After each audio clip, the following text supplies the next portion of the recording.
Hello everybody, this is threezero and welcome to another edition of Transformer Facts Friday. This is the second weekly roundup show that I like to do on this channel, which again gives me the perfect opportunity to do exactly that. Keep you guys updated with things that are going on in the world of Transformers. I'll let you know what's happening with this YouTube channel and of course my Instagram, which is toys_rruss. Loads more to go through with you today and even more clothing, this time nowhere near as garish as the ones we've seen before. These are by Steve Aoki. This is his brand Dim Mak, which obviously reminds me of Bloodsport and Frank Dukes, but no, this is the official Dim Mak and Transformers crossover webpage. It's been updated with listings of some of these really good t-shirts, to be fair. Now there's t-shirts and there's hoodies, there's colour designs and there's black and white designs.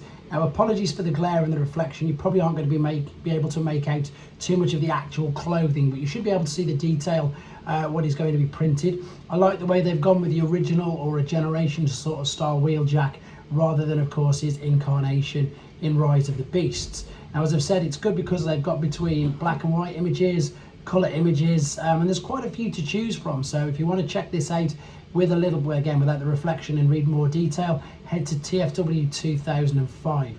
I like the designs on, I think they work really well, and I might have to have a nose myself at this particular website because I do like Steve Aoki as well. Last few images of this, there's the hoodies as well, and it's interesting that he's gone between black and white and indeed colour prints, so that's just something I suppose that makes them look or stand out a little bit more. Last couple of images on these, but as I say, at the moment you can definitely tell it's the 40th anniversary. Everybody's getting involved, even DJs. Right, this is third-party company. This is Planet X. This is their take on an IDW stylized sludge figure. So there's loads of images on T-Formers. There's 22 of them. I've just, I suppose, screenshotted just a select few just to show you this. It isn't really my sort of idea of a sludge figure. I do appreciate it though. I think it looks quite good, but I think it looks more kiddie style, if anything, if I'm being honest. I don't think that they look the greatest, but I know that some people do collect them, and obviously that's just my opinion, which doesn't really matter. If you guys like the look of it, then you guys obviously should be collecting them. For me, maybe I'm just too much of a G1 traditionalist, I'm not too sure, but the figure when he's in robot mode does a different story. I think looks loads better, so if I was to get it, definitely 100% going to be displaying in robot mode. Not a fan, as you can tell obviously, of the alternate mode. Okay, Fans Hobbies Facebook page are teasing us with a, I believe to be Nemesis Prime figure rather than the Scourge, because they've already released the Scourge, so that's the only thing we've got so far. As soon as I get any more information on that, I will of course let you guys know. Moving on, great news for people in Canada. Your Studio Series Bumblebee concept art leader class Megatron has been spotted in store, and they've started popping up in Walmarts, both in Quebec and Drummondville in Canada. I got this information from TFW 2005, so check out your stores now. Back to tformers.com. ehobby are releasing yet more stands. These are acrylic stands for your display. That's the details there on the price, etc. And we've got Superlink. Which ones are they? Let me just make sure I'm getting this right. We've got Superlink Galaxy Force, of course it is.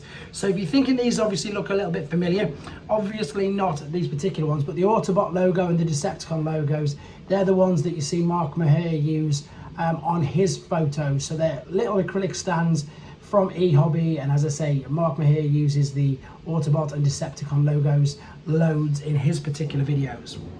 Right, we've got some images now of a figure that we've seen a couple of times already. However, I'm pleased to now announce that these are official images. So this is via In Demand Toys in the UK. This is stock images of Studio Series Gamer Edition Sideswipes. We've had a few leaks. These are the official product images that they're using on their store to advertise the product, ready for pre-order. I'm really liking the alternate mode. I'm loving the fact that it's a great homage to the original as well. It just doesn't look as big and as round, which I think is a good thing, to be honest. There's the gimmick obviously where you can pop the end of the arm off and put the blaster straight on. There's the posability, and I'm liking it. As I say, I liked the the Fall of Cybertron toy line, and it's great to see them getting an update, so I'm definitely going to be getting that on pre-order as well. Right, mdlx, we knew this was going to happen because we of course had Starscream, and the same as every company that makes a Seeker, once you get one you get them all. These are official images and details for the threezero figure. So it's coming out the second quarter of this year. It's going to be $120.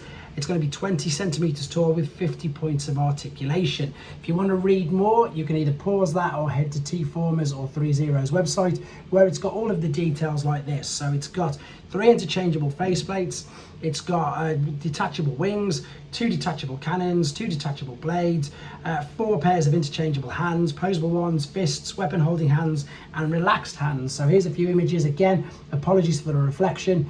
These, by the way, are action figures. They do not transform at all. They are highly posable, highly articulate, which I mentioned before, with all the points of articulation. And the fact that you've got the guns, the blasters, the blades, etc., means exactly as you can see in these images that you can do loads and loads of amazing poses with these figures. I've had the privilege of reviewing just a couple of their figures, and they are very, very good indeed. And as I always say about these and about YOLO Park, etc., if you're just all about display and you're not bothered about them transforming, then these particular figures are the way to go, because they look very, very good. There he is, 20 centimeters, and there he is, of course, with the other couple of Seekers as well. Right, finally, Transformers issue number 6 from Skybound. As ever, you've got a choice of covers. For me, it's a very easy contest. It is that one every day of the week. Let me know in the comments which ones you'll be picking. If this one sells out, then it's going to be for me, where is it? It's not that one because I didn't get the other 5.